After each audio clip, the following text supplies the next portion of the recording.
Welcome back to Copper Star Precision, the channel dedicated to getting you more points at your competitive shooting matches. It's been a while. I apologize. I had some people call me out on Patreon, sent me some message, Robert, saying, hey, where are the strategy videos? And truth be told, I've been so busy with nationals and then preparing for PRS Rimfire regional qualifiers that I haven't had time. Plus in Arizona, over 100 degrees. Pretty much every day in the summer, and I've melted a few GoPro batteries trying to film things, so that's my excuse. I'm sticking to it. But I have been doing a lot of competitions, and definitely going to bring you some more content very shortly. Today will be more of an abridged course of fire overview. I will have my dry fire targets up on Patreon as always, but really, I mean, this course of fire for August is not crazy different than what we've seen before. There's a few tricks here and there. We're going to highlight those. So it's a little bit more of the same and a little bit of stuff we haven't seen. So we're going to go over all of that today. Behind the scenes, I've been trying to edit all kinds of videos for you guys. So expect more videos soon. Thanks for sticking around, and we're just going to jump right into this course of fire for the NRL22. This is for August. Part of the reason I've been busy is getting this new rifle set up. So kind of introduce this guy here. So new rifle. This is going to be my open class gun for this season. So I was shooting base class last year. This year I'm going to be shooting open and air rifle. And it's not really a new rifle. This is the 457 Action Kenny over at Desert Precision Gunworks. This is the same barrel I had on my open class gun, but it is in the new MDT Vision chassis. I brought back kind of that Arizona flag theme. So we've got the blue, red, and yellow with some copper weights from Gray Ops on here. It's rocking right now the one from DNT Optics. They sent me that, so expect some reviews on that in the near future. But this is kind of what I'm rocking with this season. Really happy with the Vanquish chassis. Couple caveats you have to watch out for, but I think it's one of the best options for the CZ. So that's going to be rocking an open class this year, and it's a hell of a rifle. Obviously, Kenny does amazing work over at Desert Precision Gunworks. So, like I said, I've been getting that ready, and a lot of other stuff going on. Actually, this weekend I'll be off to California, for the PRS Rimfire regional finale. I'll be shooting air rifle in that, so hopefully bring you some coverage from that. We'll see how that goes. Getting all my stuff there has been a challenge. Luckily, I have some friends who are driving up. They're going to take my air tank and rifle up there, so I don't have to worry about depressurizing them, flying with them, and all that good stuff. Enough of me yapping. You're here for strategy, not my life story. So, stage one is called All My Exes Live in Texas. We have two banks of targets, a bank at 66 yards, double hanger, and a target at 99 yards. And the tank trap setup is supposed to be with the center tip pointing downrange. That's what I have here. And on the start signal, engage targets with one shot each in the following order and manner. Left tip, near, large to small, far. Right leg, far, near to large, near, large to small. Right tip, near, large to small, far. Left leg, far, near, large to small. So it says here that a small piece of 2x4 may be screwed into the tank trap to give you a little bit more purchase on here. We very seldom shoot off the legs. Usually it's the center and the tip of the tank trap.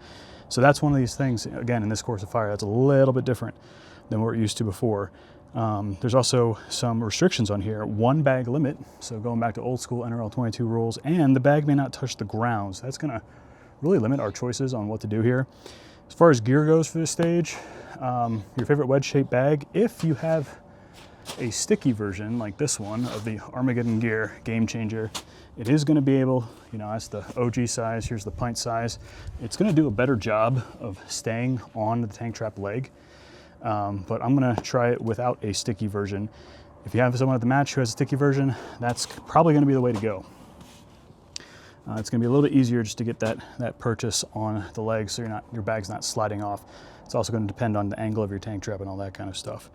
So we're going to start from the left tip, near, large to small, and then far. So we're going basically near, far, next position, far, near, next position, near, far, last position, far, near. So it's always going to be large to small on the double hanger, so don't forget that.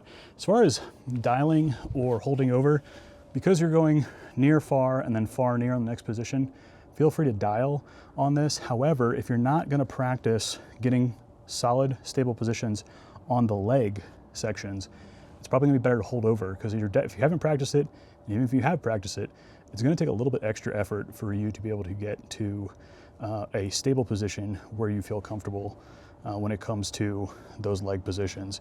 So I think the tips are self-explanatory. We're going to start here, wedge-shaped bag, bag down, rifle down, find the targets near to far, large, small, and then far. Let's just pretend I'm holding over, and then we're gonna have to transition. So we're gonna go rifle up, bag up. What we're gonna have to do is we're gonna find out what works here. So I'm gonna pick a spot, and this is a heavy fill bag, which is gonna help keep it stable. It might slide off. So what you're gonna have to do is kind of try and really wedge that in position, something like that. And then especially when we put the rifle on, there's gonna be a lot of weight on it.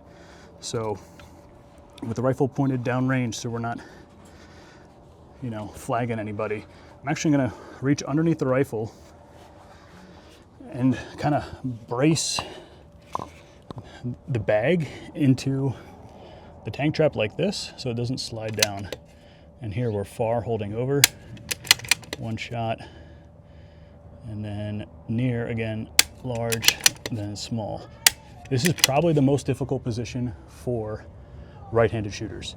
Okay, so I'm reaching under here. I'm not driving this all the way into the bag, right? You can try and grab the bag this way, up over here, but whatever works for you. A heavier bag is gonna really help here, get into position. But that's basically the nuts and bolts of it. You don't wanna use an attached bag here.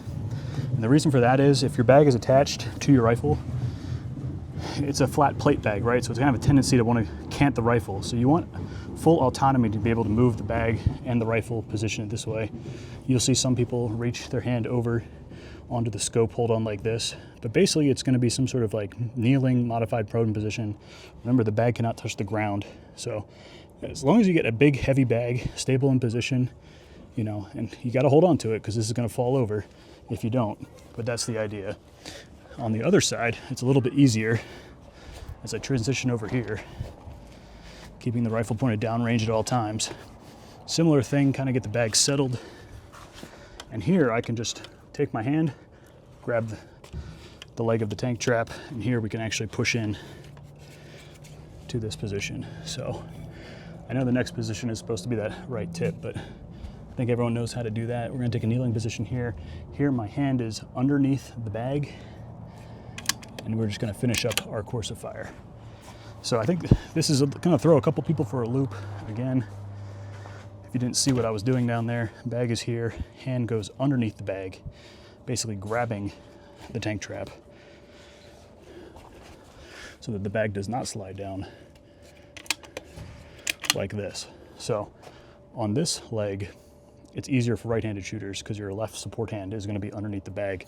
When it comes to a right-handed shooter who is shooting the leg that goes sloped downwards to the right, if I put all this weight on here, chances are it's gonna slide. So I have to do one of two things. I can either hold on to the bag and the rifle like this from the left, or I can kind of reach under the rifle like this and just make sure that bag is completely solid and kind of brace the rifle underneath my forearm to get super stable. Of course, if your club ends up putting those little 2x4s on the legs themselves, you're gonna have an easier time. But this is something that we haven't seen very often, and this is definitely something that's gonna trip some people up. Safety is paramount. Remember, if you lose control of your rifle hits the ground, it's a DQ. So you wanna make sure you have a game plan going in here. If you have friends with sticky bags, that's probably gonna help. If you don't have sticky bags, you want a really heavy fill bag so that hopefully it stays on there and doesn't slide when you put a 20-pound rifle on there. One last thing you could potentially do is kind of stick this with its points up. And what that does, if you look closely, kind of makes like a step. that you can put your rifle on. So let's pretend we're down there again, and I get that shimmied in there like so. Now I can almost have like a 90-degree shelf for me to put the rifle. Now the bag still may slip, but at least like that. And then I can put my hand through the bag. So a lot of these bags have straps. So you see here, I'm actually holding the bag like this. So let's pretend we're on the first position. We get done our 3 rounds. I'm gonna lift the rifle up. I'm gonna slide my hand into the bag like this, and then pretend I'm down there, but just so you can see it better, I'm gonna use this upper leg. It's the same angle as the bottom leg. I'm gonna get that in there, kind of get it settled. I'm holding onto the bag still with the strap. Put the rifle down, strap grabs the scope. So now it's not gonna slide unless I basically let go, right? So with my hand on the strap and the rifle on a 90-degree shelf, super stable. So that's another thing that you can try but you wanna basically do with what you practice. So you can try this method, putting the hand through the strap. When you're on this side, you can just jam your support hand underneath the bag. So no matter how much pressure, it's not gonna slide down. And or you can kind of reach under the rifle like this to support the bag. Regardless of what you choose, this is something you should practice. Again, safety is paramount. You don't want to get DQ'd from a stage, DQ'd from a match, whatever your range rules are. You don't want to lose control of the rifle because that will be bad. Other than that, remember, bolt back for movement. Also keep things safe just in case things do go wrong. And this is probably one of the more tricky stages of the course of fire, simply because of all this stuff that doesn't really show up in a lot of courses of fire. So let's get on to stage 2. Welcome back, stage 2, August course of fire, NRL22, Jacob's Ladder. Basically, we have a club provided tripod we're allowed to use and a ladder stage. Essentially, we've got, starting on the highest rung, you can safely shoot, engage targets 1 shot near to far, and then we change positions every 2 shots. So it's gonna be 5 groups of 2 shots each near to far. The only real decision you have to make here, I think holdovers are appropriate, and essentially you have to make a decision whether or not you're gonna use the club tripod. If you are gonna use the club tripod, I suggest that you get a flat plate bag, and you're gonna put that way out on the front end of your rifle. If you're not gonna go that way, then it's gonna be your good old trusty favorite wedge-shaped bag. Bag down, get it settled. Rifle in, we're gonna push into the prop. Get set, near, hold over, far. We're gonna move the rifle out, bag up, bag down, slide the rifle back in, up against the barricade stop if you have one. First 2 positions are gonna be standing. We're gonna go near, then we're gonna go far. And when it comes to the lower rungs, this is probably, usually the top 2 rungs are standing, next 2 rungs are kneeling, and the last rung is some sort of modified prone. Now, if you are going to use the plate bag and the tripod, you can do it with a normal bag, but it's gonna be a lot better with a plate bag. So let's get this kind of going on here. And the reason I say you want this way out front like this is because you have a lot of room back here to manipulate the tripod. So again, we're gonna start all gear in hand. So tripod's in your hand like this. Timer goes beep, put the rifle down, and you're gonna pull the tripod towards you. You're gonna make a thumbs up. You're gonna grab the tripod leg, thumbs up, and that thumb is going to basically act as your rear support holding the rifle like so. We're gonna take our 2 shots. We're gonna lift the rifle. We're gonna bring it down. We're gonna readjust the tripod if needed, probably, right? So every time you move down a rung, you're probably gonna have to move the tripod back a little bit. And depending on where you start and end, you're gonna have to move it left or right. So what's interesting is because this tripod leg comes down at an angle like this for a right-handed shooter, you might wanna start on the far right end. And when you come down, you scoot a little bit over. So like, so let's say I'm here, then the next rung, I'm almost gonna line it up like this. So I'm gonna keep pushing left.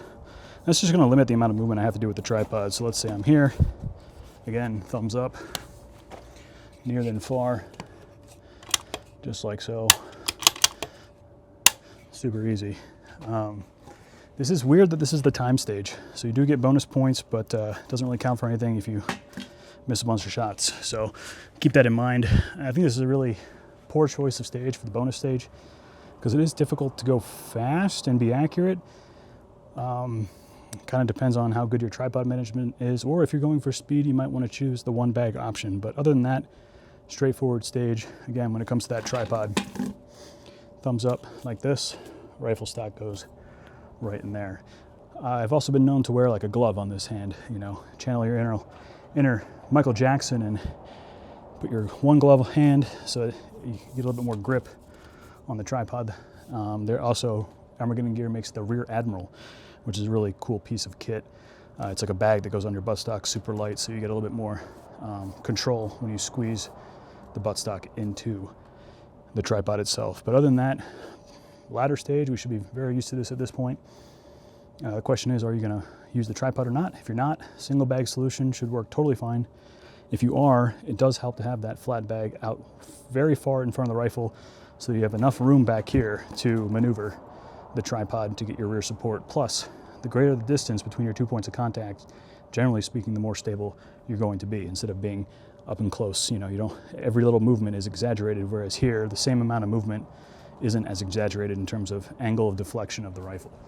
So some things to think about on stage 2. Let's jump into stage 3. All right, we're losing daylight, but this is stage 3, suds in a bucket, 12 round stage this time, KYL rack, 43 yards. And essentially we've got 3 props, 55 gallon barrel, 2 gallon bucket, 5 gallon bucket. You're gonna shoot the KYL rack starting on the bucket. You're gonna go large to small, 2 gallon bucket, small to large, 5 gallon bucket, large to small. There is a restriction that the bipod cannot touch the ground. So let's just leave the bipod off the rifle, and really without a bipod, there's a couple different schools of thought. Basically, it's gonna be a one bag solution. You can bring some pump pillows for these lower positions if you so choose. I generally do that. So we're just gonna pick a nice bag, and when it comes to buckets, right? Nice flat surface area. Usually it's a benefit to turn the bag on its side. It gives you a nice clean surface area. Also, with the 55 gallon bucket, usually the 2 gallon and the 5 gallon are pretty stable on their own.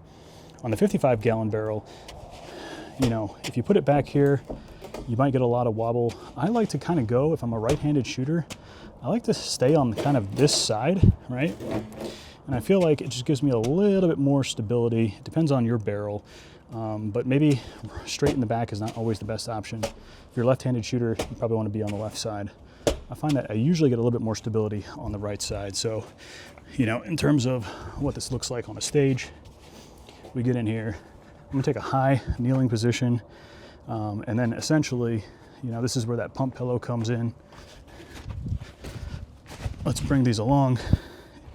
Not necessary, but just a little bit of extra support there underneath the armpit. Allows me to get my shoulder in. And these are the KYL targets, so they are super small. And then we're gonna engage large to small, 4 shots. So take your time getting stable. As you can tell, this is pretty wobbly. So if you feel that it's wobbly, there's a couple things that you can do. Always try, you know, try no pressure, right? No pressure, try more pressure, right? Push into the prop, right? Push the gun into your shoulder, put pressure on your shoulder, put pressure in your bag, maybe a little bit of pressure on top. You don't want to press too hard on your scope, but you get the idea. So just vary the amounts of pressure. Also, my elbow on here, because I'm on the right side of the barrel, I can brace my elbow against the barrel, maybe a little bit more stability that way. But if you have a nice balanced rifle like this one is, you know, you could pretty much just kind of get lined up without very little input on the rifle and basically just be able to do this kind of free recoil, right? Or, you know, shoulder the rifle like so. Next 2 positions, pretty much the same thing. Grab the rifle, grab the bag, bag down, rifle down, like that. Here's where those pump pillows can come in handy. This is the Coltac Mega Bag. Basically becomes my rear support. Here we're starting on the small target, and it's really important during the large target on this engagement, try and get your wind call, right? So get your wind, call, and then transfer to here. And then similar thing with the 5-gallon bucket. We're just gonna lift everything up, transfer it over. Bag is sideways, remember, gives a little bit more surface area. Nice and stable right there. And then this mega bag and the 5-gallon bucket, basically a perfect height for rear support here. And with 2 points of contact like this, it's basically like shooting bench rest. You know, nice and super stable. Nothing to worry about. Just remember, this time it's large to small. So other than that, not much to it on this stage. Pretty straightforward. K-well at 43, not at 50, so a little bit less spicy than we've seen in last courses of fire. But I know some people have a lot of problems with the 2 and 5 gallon buckets getting in and out of those positions, because it is tough if you're not mobile. So, you know, take a modified prone position. Having rear support like that definitely helps. We can jump right into stage 4, which is traveling soldiers, the prone stage. We're really not going to go over it. I think this should have been the tiebreaker stage for time. It's interesting though. Here you want to make sure, I'll put the stage description up here, but you want to make sure that you're actually following the shot order. So on the start signal, take a prone supported position, engage the targets with 1 shot in the following order and manner. We're going to go 1, 3, 5 on the way out. Then we're going to come back to 2, and then we're going to go 4 for 2 shots, large to small. And then we repeat that twice. So it's a little bit different engagement, right? We've got 4 single targets and 2 targets at that 4th distance. I'll put the target sizes up here. So really, however your dope card makes sense for this, you really want to pay attention to that. Luckily, this isn't the time stage, so you can take time. If you're in a prone position, you know, you should have plenty of time. So just don't get your targets confused. 1, 3, 5, do you want to dial? Do you want to hold over? You probably have time to dial for all these targets, to be honest, if you're in the prone position. And just kind of break it up into 6 and 6, right? So 12-round stage.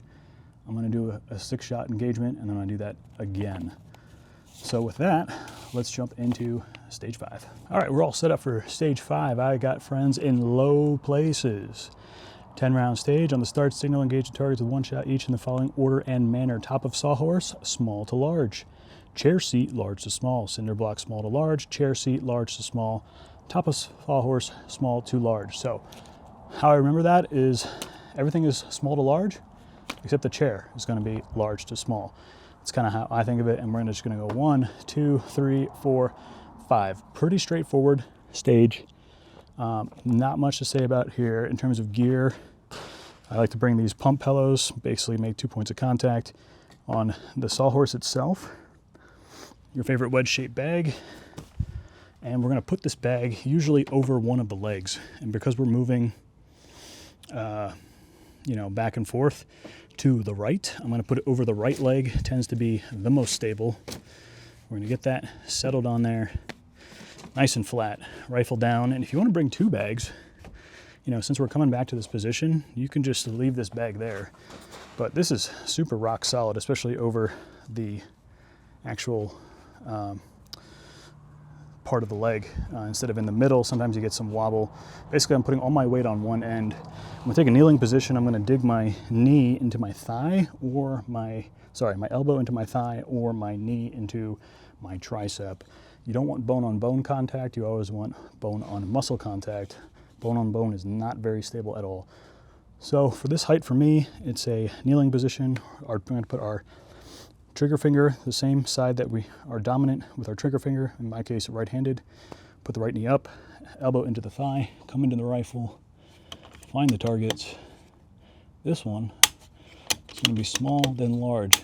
It's 1 target distance, so we're going to set our dial, our elevation and parallax, set it and forget it. If I brought another bag with me at the beginning of the stage, I could have plopped that down there. I could leave this bag here because it's all nice and set up, and I can just transition to the chair. Remember, the chair is always going to be large to small. I've got this pump pillow here. Makes things super simple. Even without the pump pillow, you know, it's going to be kind of a lower kneel. And instead of putting my elbow on top of my thigh, I might dig it into the pocket of my knee, because I'm going to have to get a little bit lower here. Get stable this way. Large, then small. You can move that same bag to the cinder block. And again, that pump pillow, nice and stable. take a modified prone position, small than large, and then work our way back up, rifle up, bag down, rifle down, and then back to the sawhorse. So again, a pretty straightforward stage. This is probably the most straightforward. A little bit of movement, but again, it's one target distance. Yes, there are two targets. You might have to remember the target order, but given that it's only one target distance, dial or parallax, set it, forget it. Work on making your wind calls. Relatively generous sized targets, 2.5 and 3 inch at 100. Not too bad. So if your gun can hold 2.5 to 3 MOA, you should be able to hit the targets with good wind calls. And that's going to wrap up the course of fire. Again, sorry for this abridged version. It is, 8 or 9 o'clock here, and it's still crazy hot. If you can't tell from me profusely sweating, hopefully the video comes out. I know it's super dark, but if I try and film these during the day, my GoPro batteries literally explode. There's going to be a lot of information about new rifle, a lot of information about this scope from DNT. This is the one, and lots more videos coming soon. I owe you guys a lot of content that's coming, so thanks for sticking around to the end of the video. Leave your questions and comments down below. Let me know what you're going to do at the match, your strategies, tips and tricks. I love hearing the comments because they always give me ideas and give other people who watch these videos ideas if you read the comments. Again, if you want dry fire targets for this month's course of fire, those will be up on Patreon. On Patreon, you get to see these videos ad-free, and you usually get them a little bit earlier than other people. With that being said, I gotta go edit a ton of videos, so I'm gonna catch you in the next one, and until then, as always, score more points.